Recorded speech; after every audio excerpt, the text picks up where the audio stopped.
Hello, everyone. Right, as you all know, there's been a new book out relating to the Delphi murders, and today I've got with me the murder sheet. Hello. So, what we're going to do is, if you guys ask questions, I'll do my best to get to them and that, but let's hear what they've got to say. And, well, yeah, you know how the thing is. Hit the like, share, subscribe, and behave yourselves. Hello. So, I guess best way to start this out would be what inspired the book. Like, was there a specific part of the case for you guys that was like, oh wow, we need to we need to write about this. Yeah, definitely. I mean, I would say for me, definitely trial, just in the sense that unfortunately, because there were public access issues around that, it was like people aren't getting to see this. And people might be confused or they might be getting information that's not correct or limited. And I think writing about trial was important to us just to be like, okay, here's what we saw and experienced. And to me, instead of one thing, it was just everything.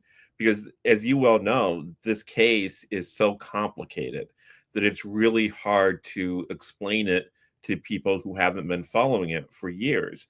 And, I can't just say go and listen to 100 hours of podcasts and then watch 200 hours of YouTube videos. So I just thought it was important to put the whole story in one place so everybody can see it.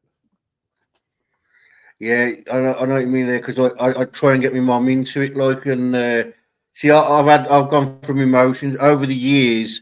There's been that many different creators that I've followed regarding to Delphi, but then I come across this sub community, if you will, and it's it's got some great people in there, but it's very bizarre, to say the least. But every case sort of has it. But this one in particular, it's a strange one. But yeah, so when did you guys as well? When did you guys like notice? Because obviously, being a journalist and like having your podcast, when did you guys notice? Okay, this is the guy. Because over the years, there was Keegan Klein, Ron Logan, Chadwell, all the different guys that were tortured. When did you guys get the feeling? Oh, hang on, this is the guy. I think for me, going into trial, we wanted to try to keep an open mind. And at that point, I think we'd said on the show, hey, I think the case against him, from what it sounds like, is pretty strong. But we're open to having our minds changed in trial because you never know what's going to happen. Anything could happen at trial. The defense could do an amazing job and say, okay, we're going to just demolish all of this stuff. And then there's reasonable doubt. So for me, emotionally, just on an purely emotional, not evidentiary level, when they played his voice recordings in court, and I had listened to this, voice recording of Bridge Guy so many times, guys down the hill, guys down the hill. I'm sure you did too, just endless looping head. And when I heard his voice, I was like, oh my God, that's Bridge Guy. So that was emotionally for me.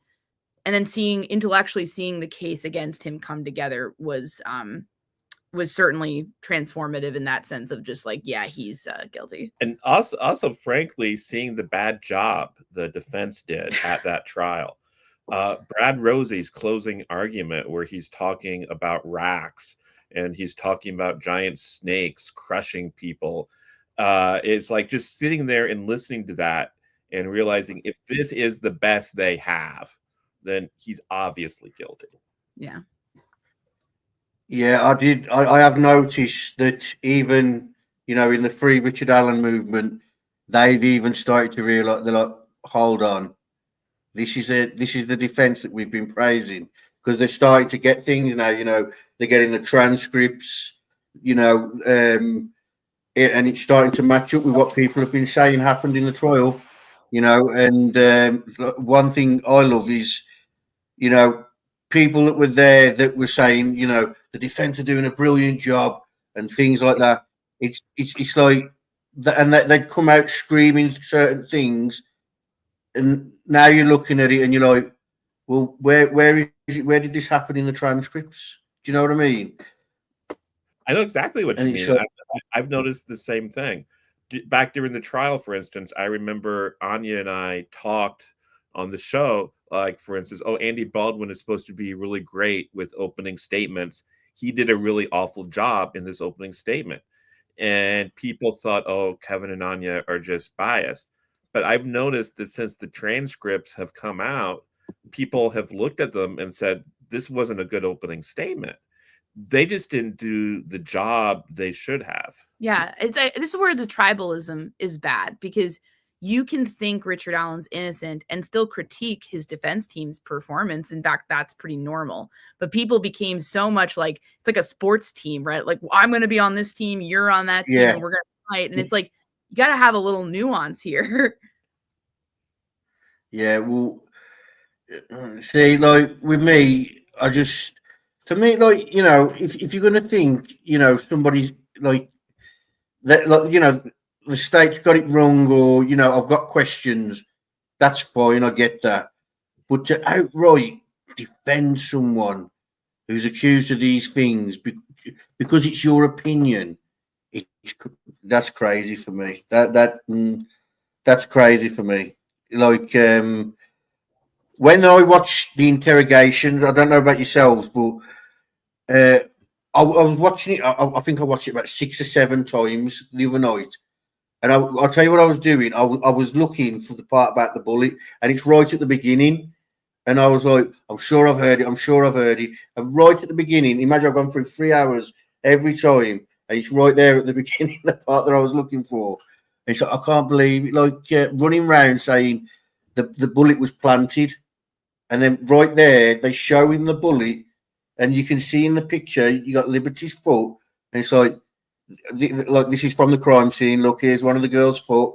Here's the bullet, and like he's just like, do you know what I mean? He thinks he's going to be able to talk it away, and everyone's like, well, that was planted weeks ago, and it's like, huh? Do you know what I mean?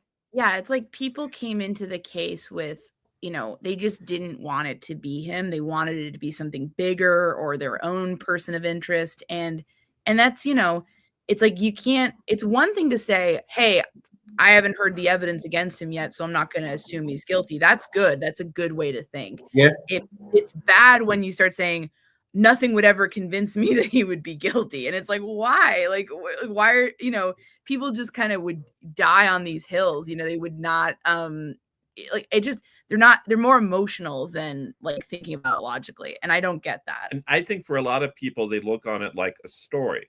And if this were a novel or a movie and it ended with the guilty person being someone we've never heard of before, that's frustrating. So people don't want that. They want it to be someone that people were looking at earlier. They want foreshadowing and narrative and character development. And it's like real life is not like a fictional text story. It's just not. Yeah. Nail on the head there. Yeah. So they're looking for, you know, character development and things like that. You know, yeah. So like the next press conference, like, well, come on then, what's Carter going to do this time? Do you know? Yeah. Yeah. I kind of get that. Wanna, like, I mean, like, I hate to say this, and like I think some of this was well intentioned in fairness, but I think there's also an element of like people wanted to sleuth it out themselves, and they wanted to say, well, it's my person of interest. I was right about that. And it's like, I understand that. I mean, we're all humans, but it's just not, you know, at some point it's just like not helpful when people are just like, get so entrenched, and it's like, gotta open your minds a bit. It's not open-minded to say he cannot be guilty. That's the opposite. That's closed-minded. But it is open-minded to say, I'm not convinced he's guilty yet. I think it is very important not to automatically believe someone is guilty just because the police or the government says so. Yeah. So I understand wanting to wait until the evidence comes out. There were times in this when I wasn't convinced he was guilty.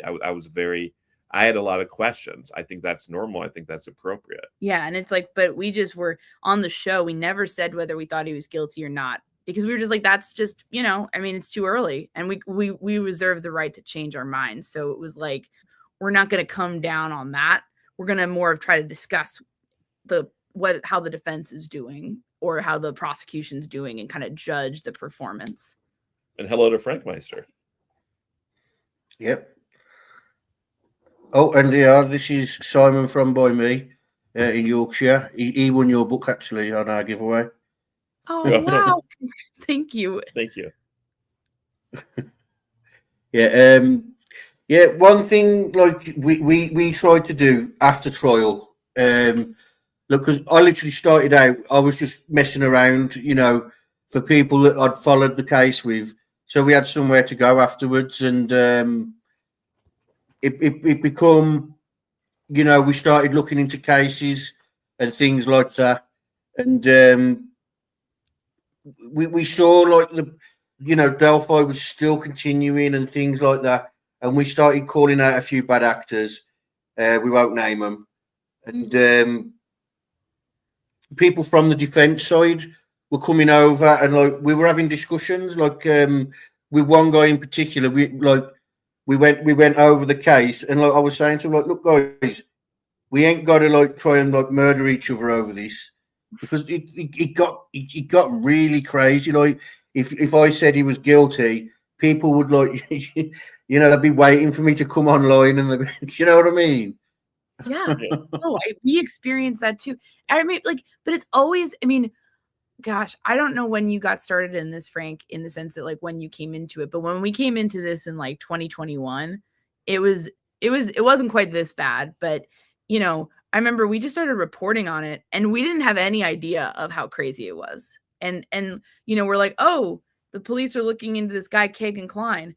And then like all the Ron Logan did it, people are like, how dare you? And it was like, don't you guys want like information? Like, we're not saying anyone has to agree or disagree or have an opinion. Like, it's just, I mean, it's like, I don't know. These people have jobs. Like they're just sitting around getting mad about this all day. It's weird. Okay. So, I've followed it since the beginning, but like I said, this is like a little sub community. I keep saying this to Jinx. I'm like, Yeah. I have to explain it to you like this. I'm from the wider community. I said, but I stopped. I needed a break and blah blah blah. And so when I come back, I was watching news clippings and things like that, and I was seeing these creators be like, they'd promote their channels through the comments, and I was like, so I eventually started spy watching and that, but like, yeah, it was like all out war.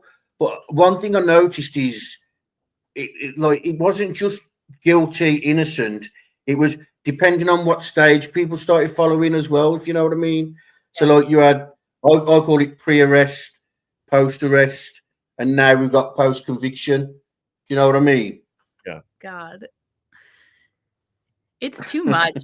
Like, people need to do less, and like it's fine to have an opinion, and it's fine to feel strongly about that opinion, but some of the weird abusive behavior is just like, come on, guys, like let and it's I just don't even get it. Like, I can't imagine behaving this way in any at all over anything. I just and what you said, like, people are waiting, like lying in wait for you to come online. It's just like, that's nuts. That's like, don't they like, do they ever think like, oh, okay, I'm kind of overdoing it here? Like, it's not like we're talking about someone gets heated once in a while or loses their temper. It's like, this is the mode part of this community seems to always be in. And I think the rest of us are just standing around being like, what are you doing? Like, I hate to say. I remember as well, like, because when I first come across yourselves, like, someone pointed me out to your YouTube, so I'm watching, but like, obviously your YouTube, it even says on there somewhere, you put things on at different stages after, do you know what I mean? And it sort of looks like you've abandoned it now, like. Yeah, it does. It's like there's a tumbleweed going through it. And I remember a lady at trial came up and was like, oh, you guys are still doing the podcast? I thought you ended it. And we were like, No, we've been doing it, and it was because she saw our YouTube. But it's honestly, It's supposed to be my responsibility. it's supposed to be Kevin's responsibility, and he always forgets. But if I was doing it more regularly, it'd be like once every 6 months. I'd say, "Uh-oh," and I'd hurry up and put up a bunch. Yes. So I apologize. I'll try to do better. No, I mean, I keep telling him, like, we got to upload some stuff, but he just really, would not. Yeah, I mean, we're more of a podcast, and I feel sometimes I say like, oh, the YouTube is too crazy, or I'll malign YouTubers instead of the podcasters, and I don't think that's really fair. And I'm really not talking about everyone on YouTube. I just think there is on YouTube a bit of a clique where it kind of gets more crazy, but it's not fair to say. Obviously, that's not you and other people that we know and like on here. So, just flagging that. It's like, it becomes like the channel's identity, doesn't it? Like, I genuinely, I was happy that I missed Delphi, to be fair. Like, as in, I didn't have to cover it and things like that. But, like, I have covered it a bit recently, like, to help promote this episode. But we've had so much fun with it. Like, yeah, can you see this comment on the screen? If you get chance, can you ask Kevin and Anya if they know the date Richard Allen went mental institution in 2019? It's a great question. Unfortunately, I don't know the specific date. We do know the incident, though, or we do know that there was some. Is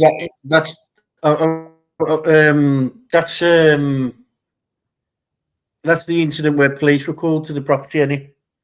I don't know. It's one of those things where we tried very hard to speak to, not only Richard Allen, but his family and people who, would have known them and been able to kind of piece together some of like what was going on in his life, prior to and after the murders, and try to get more of that locked down. But people were not willing to have those conversations. And it was annoying because it was like, you want to, because somebody can be in an inpatient treatment setting for any number of reasons, and it could be something that's relevant to the case, or it could be irrelevant, right? So it's like we wanted to get to the bottom of that, but people were just not talking to us about it. Yeah, I'm sure. Yeah, it said something about the sheriff was called.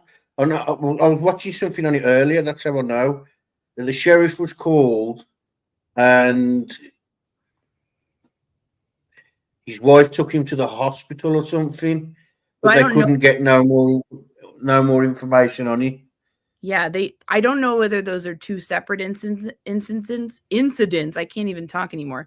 Or if those are the same. Like there was an incident where he put a gun in his mouth and law enforcement was called to the scene. I don't think there's any follow-up, but that was one incident. And then, there's this kind of inpatient treatment situation. I don't know if those were the same incidents stemming. It's not clear to me, and I don't want to say either way because I don't want to get it wrong. But these are things that we've heard, but it's very hard to lock that down without getting some kind of statement or some kind of discussion from the people who knew him, and they would not talk to us. Yeah. Well, says here, a question for Kevin: How long did it take to complete the audiobook? I love this question. Yeah. It was so stressful because I was getting my voice sometimes gives out, so I was so worried. They scheduled 4 days of 5 hours each, and after the first day, I'd only gotten through 70 pages, and they said, "Oh, we're going to need to schedule extra days," and I said, I'm just going to try to really just get through it in these remaining days. And I did. So I powered through it, and it was 4 days of 5 days each. I guess that's 20 hours. And then they always schedule in an extra day for you to come back a couple of weeks later if there's something that was messed up for you to do that.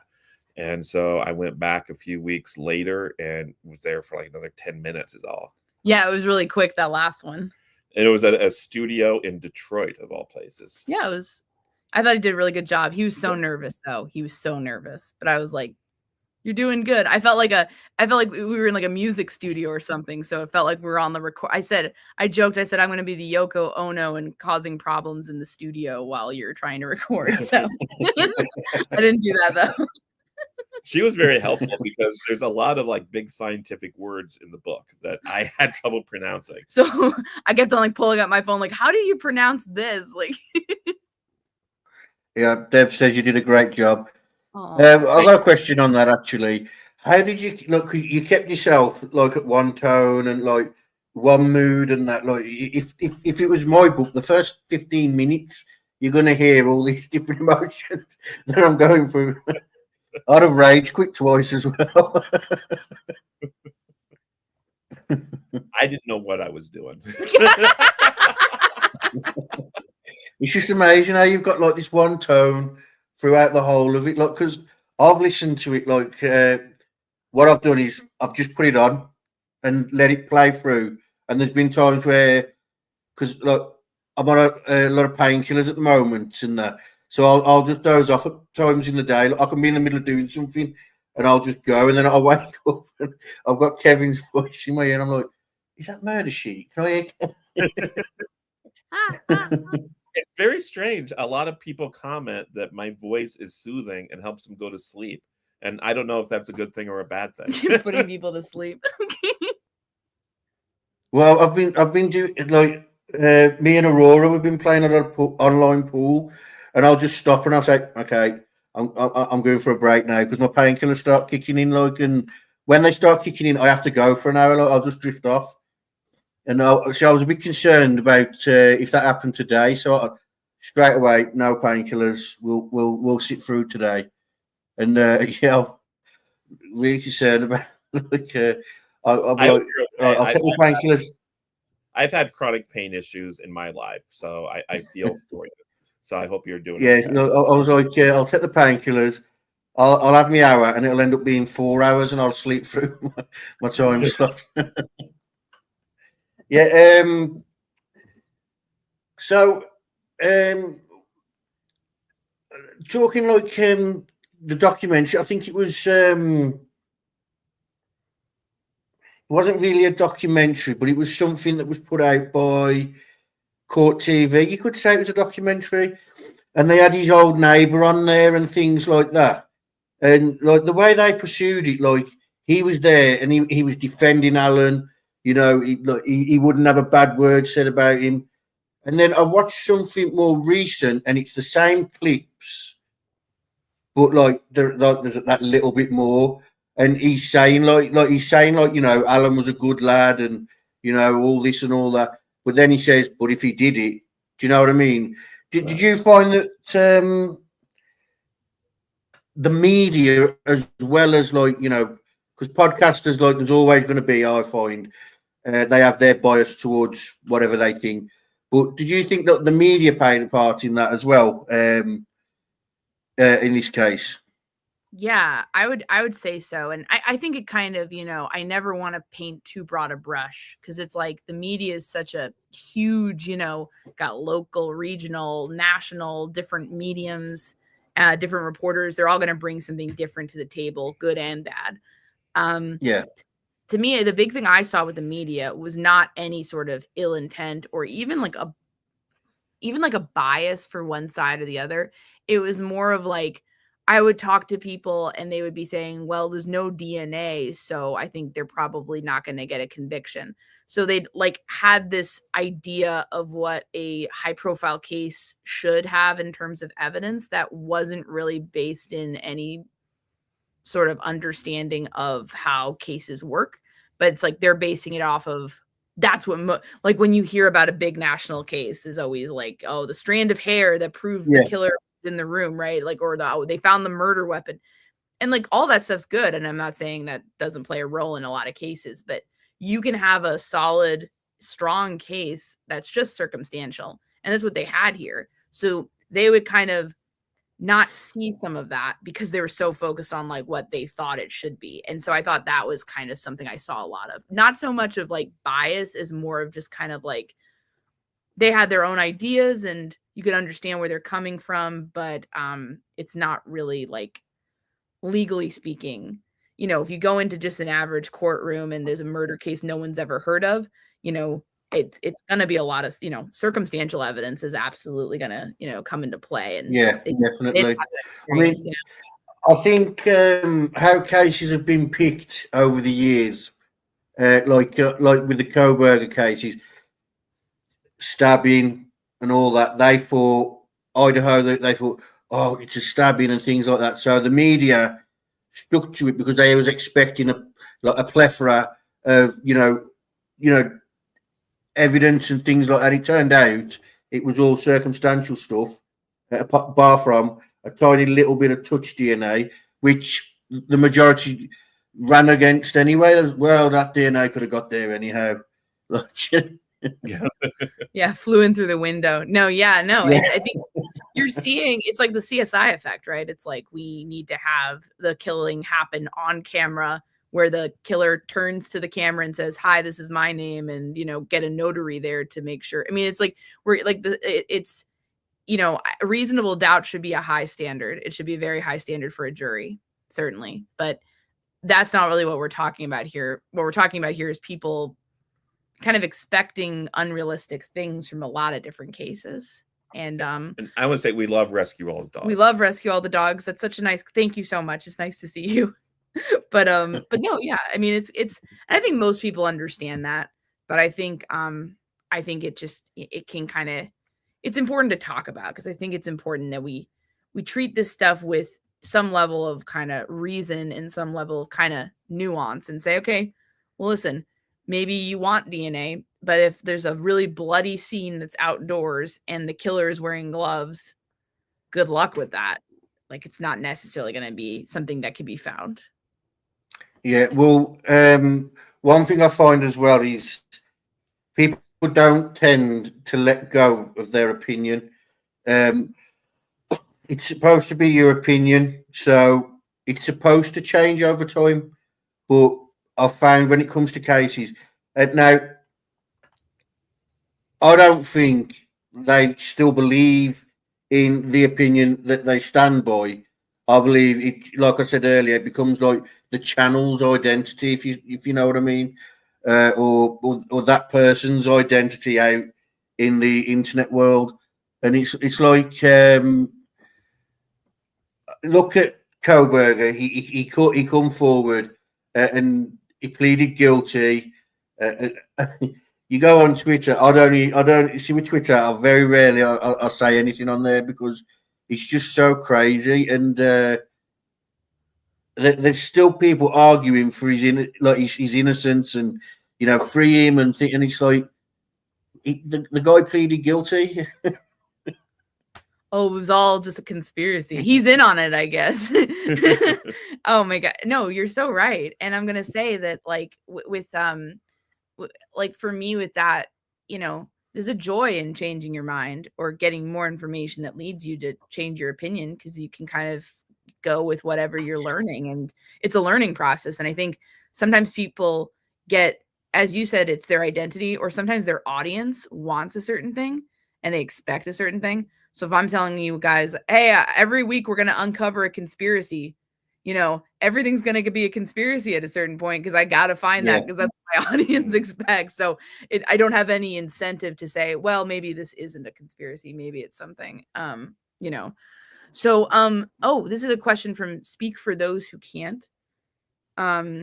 About male DNA being found on girls so small that DNA profile could not be attained. And does that mean that Alan can't be excluded as the source? That's a great question. And Kevin, correct me if I'm wrong. So my understanding at trial was essentially that that very small quantity of DNA, male DNA, was discussed as something that could have just been picked up through being around a male or living in the same house as a male. And it didn't really necessarily demonstrate any sort of like sexual contact with a male. Was that your understanding? Yeah. So you couldn't really exclude anyone because it's too small, but it also is something that doesn't necessarily point to anything nefarious. It's like just you might be around a male. And it's good to see Ruckus here. Hello, thank you so much. Yeah, unfortunately, he tends to show up a lot.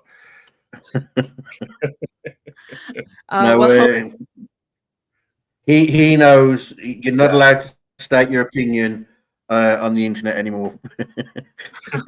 Well, but I mean, with the DNA stuff, it definitely is intriguing, right? When you say, okay, male DNA, but it's like people do need to remember that DNA itself is circumstantial because if I'm, at a restaurant that then there's a murder in, I might like lean on the table leave some DNA, leave some touch DNA. That doesn't mean I'm involved in the murder. So you have to piece together, okay, Anya's DNA is here, but what else puts her there, in the context of doing a crime?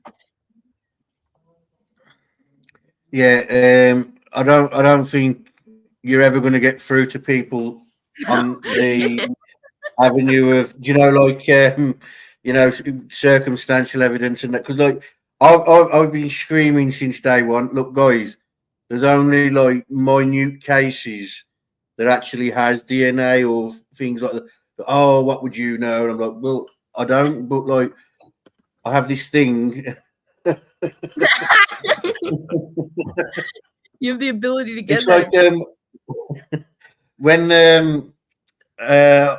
so they was laughing at someone through at the trial because he googled something, and I was like, he googled it, and I was running, and I was like, but isn't that like what anyone would do? Like, you ain't got to go and do hours of research. You can just. It was the water in the port. That's what it was, weren't it? And they just googled it. Yeah, that's right. On the phone, yeah. Yep. And it was like, and listen, I got what the yeah.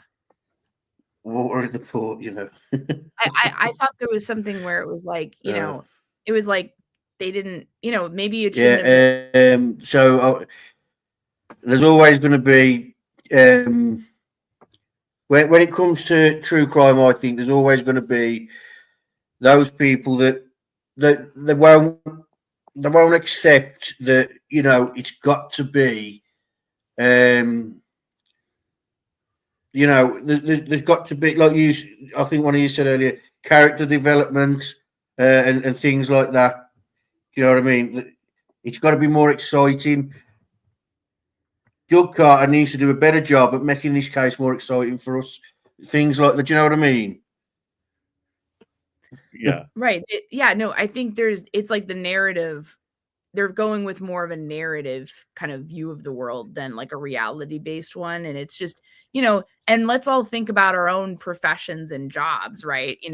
People think that being a lawyer is one thing, but it's a bit more boring than you might think. Same with being a journalist, same with any job, and when you really get in the surface, then underneath the surface, then you can really understand it better. And I think a lot of people just have a surface level view of criminal investigations and trials. That's not really like they're just all about the exciting parts and nothing about any of the boring kind of law-based factual parts. So okay, we got a question about have we kept in touch with the juror who spoke with us? And we exchanged a couple messages. We have, yeah. We never want to bother her too much, but definitely have stayed in touch. And I think she's reading it. Yeah, that's my understanding. I think she is reading it. So, but yeah, no, I'll be curious to see what some of the people in it think of it. Yeah, someone saying there's audio issues, but the mods are saying there isn't. So if you're having audio issues, you're not going to hear me anyway. But close the live and come back in. We can hear you. Yeah. Yeah. It's a YouTube problem. Sometimes you have to close the live and come back in. Lulu says, I appreciate the dry humour of Murder Street, which seems lost on their detractors. Oh, thank you very much. I appreciate that. We can be a little snarky, and like we're not for everyone. And here's the thing, like if people don't like us, that's okay. There's people who definitely do not like us in the Delphi case, and like we're not. But the thing is, I think it just people get too personal about this kind of stuff. It's like just and if you don't like there's plenty of other shows out there. Yeah, there's so many other shows. Yeah. Just watch that. Just watch the guy that you know what I mean. Just watch the guy that you like, or do you know what I mean? I think people like. Yeah, it's like we had the other day. Someone like come up and like we weren't actually talking about the book. I don't think we was actually just talking about Delphi in general. And they come up and like they hit out at you, and I was like, because you'd said something in the book about one of their favourite people, and I was like, but haven't you guys like just been attacking them, and it's still going on? Like you know about it, you know, writing fake reviews. Do you know, the list goes on. And I'm like, so how can you? And I was like, well, I didn't want to cause trouble. I'll go. Yeah, it's like here's the thing. So like I think people in general, and this is like I think sometimes there's a tendency to want to hate watch or hate listen to stuff that we don't like, or oh, this person drives me crazy and and it's like life's way too short for that. You got to go with what you really like and enjoy and ignore the other stuff. And that's kind of I don't understand people in true crime sometimes. I think they get into it like, oh, I'm gonna watch this guy and I think he stinks, and like it's like, I don't know, just like go do your own there's so little time in the world. That time could be spent going on a walk with your dog or like going and having fun somewhere instead of, and like whenever I get to a point with a show or a podcast where I'm like, I can't stand this anymore, I just stop listening. And like there's a freedom in that. Like, Yes. and it's like you don't have to make it personal with the creator. You don't have to be like, oh, you're an evil person. You can just be like, it's just not for me anymore. And that's a good way to I think that's a better way to deal with things. But I think a lot of these people have anger issues. Look, I mean, one like I get some troll. I'm only a tiny channel, really minute, small thing, and I get these trolls every now and then, and they come and they say the most personal things about me, like, and the mods get them before I can see it. But Good. once it comes, I'll put it up on the screen. I do, and I'm like, look, guys, because they think they're going to bother me, and it's like, look, you don't pay my rent, yeah, you don't pay my food bill, you don't look after me. So you're not going to affect me. So keep it coming. Do you know what I mean? So I get you don't like them, see, and like you critique it. Yeah, that's fine. But then there's levels I find where they're crossed. They crossed the line. Like people are openly saying, "I didn't buy the book, but here's my review on it." It's like, well, if you didn't buy the book, how can you review it? Do you know what I'm saying? Yeah, I don't know how to read, but here's my review on this book. It's like, okay. It's like, you know what? You could just go and write your own book, I mean, self-publishing is a thing. It's not, I just don't get it. It's just weird. I think there's an element of people see you and you have your own channel and you're comfortable doing your thing and they want to tear somebody down. And instead of building themselves up, they're going to focus on tearing someone else down. It would be healthier if they built themselves up, because a lot of these people, they could improve their own lives. A lot of them, despite how they behave, they do have some intelligence and some good qualities. And if they applied it to improving their own lives, I think they would make themselves much happier. Yeah, when you're just focused on tearing other people down or fighting with other people, it's like you're not putting that energy into self-improvement and getting better and doing your own thing. And I think that's, a better use of everybody's time. And, it's unfortunate, but it's definitely what we've encountered in this space. And there's all these weird petty rivalries and jealousies and all this stuff. And it's like, I don't have time for that. Like, we're doing multiple episodes a week. We can't sit around and be all like thinking about any of this stuff. It's just, it's just like not a good use of our time. Like, and anytime we ever start bringing it up, we're just immediately like, do you want to just go and like go on a walk or like go to the park or I don't know, do anything else other than this? Cause you just were like, why am I wasting my time even trying to analyze this? Yeah, like I don't know. Like I guess they fit in where they are. Like being the critiques and whatnot. Like that makes them happy, and I think that a lot of them have pretty bad anger issues too. I think there's a lot of people. People say, "Oh, they're all crazy." I don't think they're crazy. I don't think it's like mental illness. I think that maligns people who deal with a mental illness. I think it's anger. It's just sheer anger at whatever they're dealing with in their lives that then they want to inflict on other people. And we live in a time where you can kind of do or say whatever you want online, and people perceive that as for some reason okay, versus like I'd never go to your house, Frank, and be like, da, da, da, da, da, yelling at you or something. But, I might feel comfortable doing that behind a screen. And I think it's just antisocial behavior that's coming out. And a lot of them are just kind of cowards. So they're going to do it behind a screen. Yeah. See, like, because of my opinion, like, and mine's very mild. Because of my opinion, I'm going to get arrested, and they've got Interpol on me. I'm now getting arrested for an email I sent. Um, there's all sorts of things, but like, God forbid what's been done to me. You know what I mean? So But you're like, arrested by Interpol, and yeah, we've had this. Yeah, we're apparently we're CIA plants. Is that right? Yes. We're undercover police. So we're Yeah. busy. And you're on the run from Interpol. So we've got pretty exciting lives, don't we? Yes. Well, one thing I gotta say, guys, is if you haven't read the book, get it, read it. If you haven't listened to the book, get it, listen to it, because it doesn't matter what side of the fence you're on. It's about a case that you've followed. It's actually a pretty neutral siding. You know that we're not siding with this, we're not siding with that. It's literally this is what happened. This is what happened around it. It's literally probably I'd say best read, but I listened to it so that I've listened to in a long time, especially true crime wise. I think it's definitely the best book that I've read out there. So Oh, thank you. I genuinely, I genuinely think, regardless of what your opinion is, maybe listen or read the book first. Thank you so much. Thank you so much. And I really appreciate you saying that. And I think that is what we want the book to be. People can ultimately come to a different conclusion, and that's okay. Yeah. And people can say, hey, if I were on that jury, I might not have voted to convict, and that's fine. But I think it's good to get to know why the jury made that decision and understand that so that there can be more understanding. And that's, I think, what the book is able to convey is just what went into that and how did we get this outcome. And hopefully regardless of whether people agree with that outcome, they can learn from that or they can understand it better. Exactly.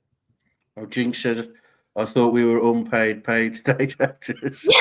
Yeah, we're freelancing it. Jinx is great, by the way. Unpaid. Hey, Jinx, and yeah, that's yeah. we've all been like every facet of this. It's literally it's insane. People just come up with the weirdest stuff possible, and it's like I think what's funny is I'm sure you guys feel this too, but like Kevin and I are really boring. We're just like we're just like a couple in Indiana, like going to Target and hanging out and like playing with our dog. We're not like living a life. Yeah.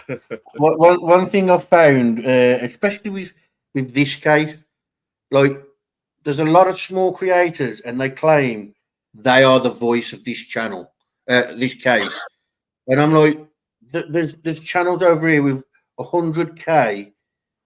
Like, you know what I mean? They're getting 6K to 25K in their live chat a time, and they're talking about the case, but they're not talking about all the drama and that surrounding it. So they're not the voice because they're not talking about the truth, the corruption.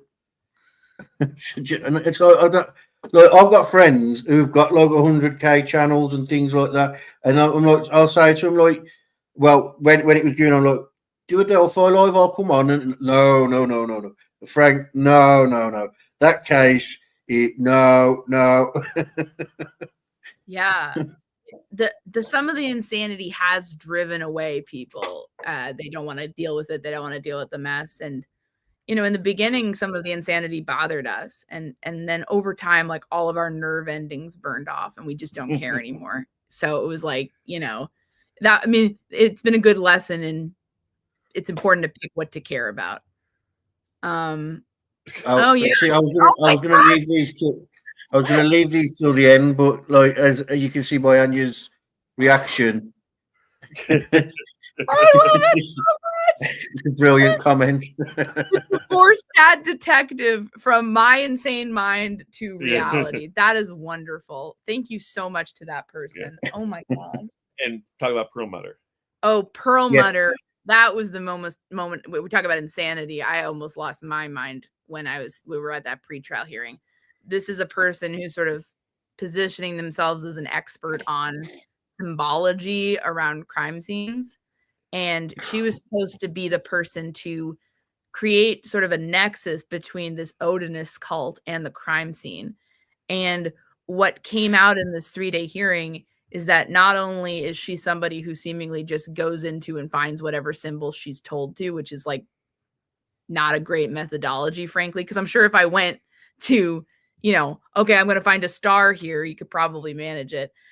She also basically called her shots on court TV before even working on the case and said, without looking at any evidence, that there's a clear sacrificial murder case. Yeah, this was the hearing where the defense had the opportunity to go before the judge and say, hey, here's the evidence for Odinism.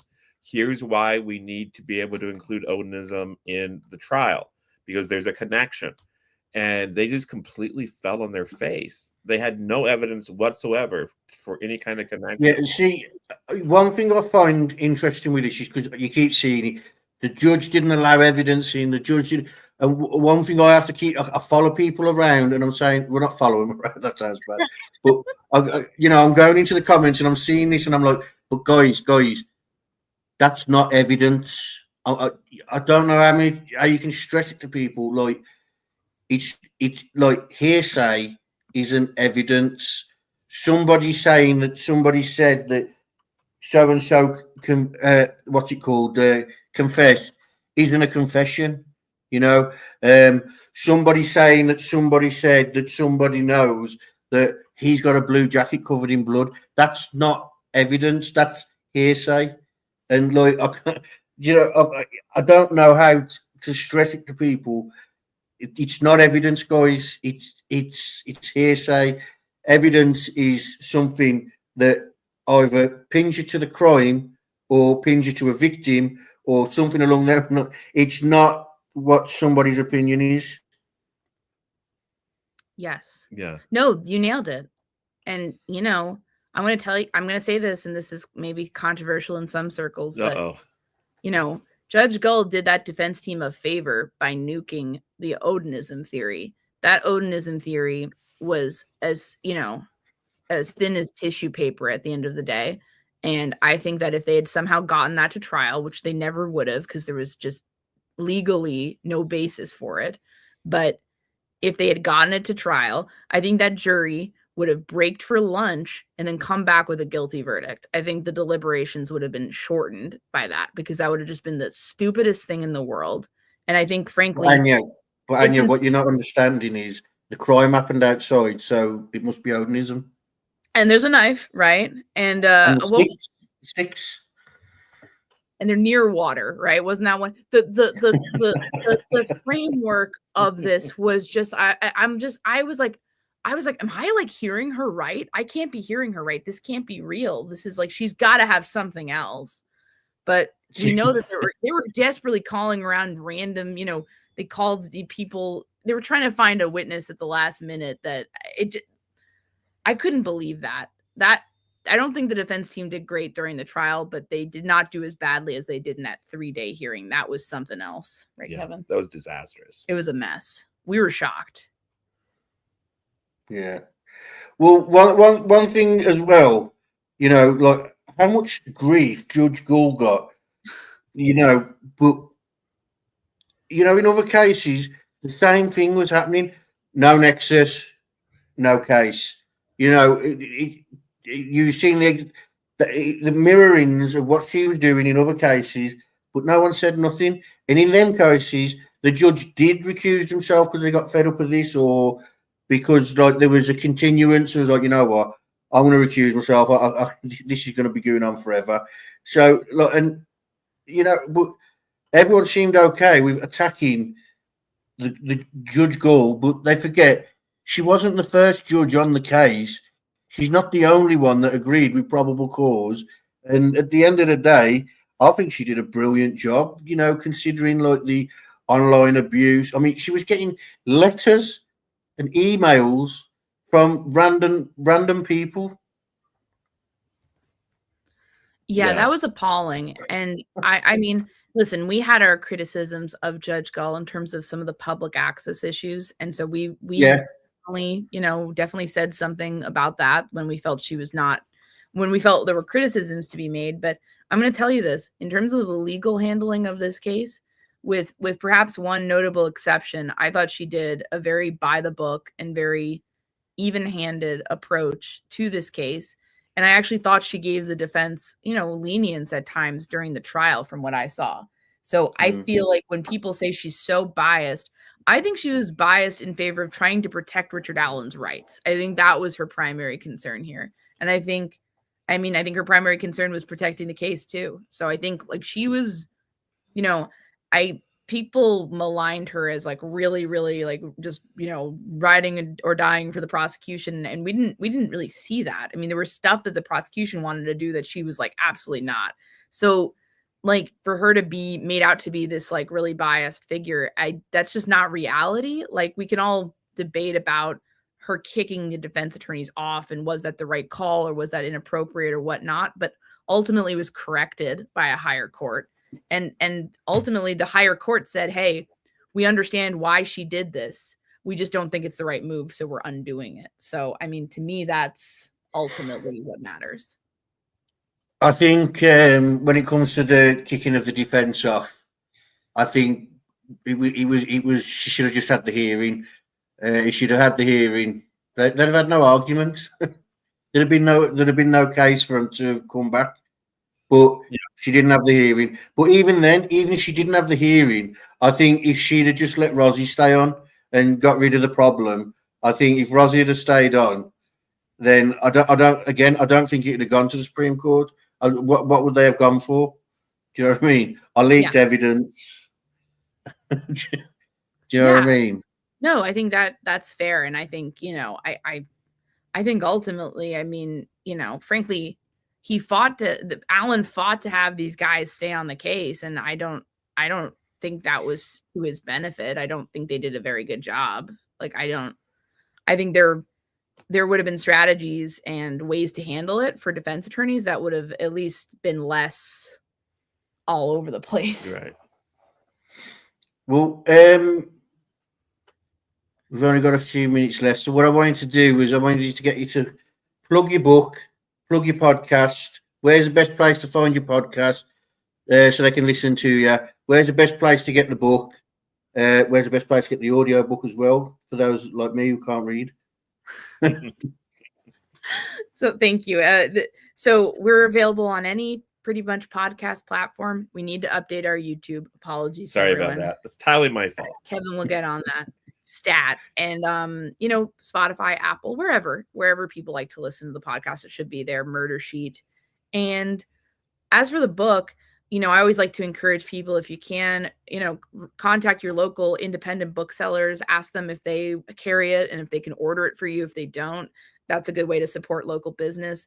If not that, bookshop.org is great. If not that, Amazon, it's on Amazon, for purchase. And for the international folks who are not in the United States, international rights are more complicated, but we are working on that to make it more available in more formats to people outside of the US. So we don't really have any control over that, but we are asking for it a lot behind the scenes. We're in your corner. And for the audiobook, I don't know, where do people listen to that? I think Amazon. I think Amazon has it. And yeah, you can listen. Kevin did a really good job. I want to brag on him. He was amazing. So I was so nervous. He was so nervous, but I thought he sounded really good. So you did a good job. Okay, I've got a few questions here. What's your opinion on the appeal? It's a good question. So, I think this is an appeals team, appellate attorneys who have positive, good, very strong reputations in Indiana.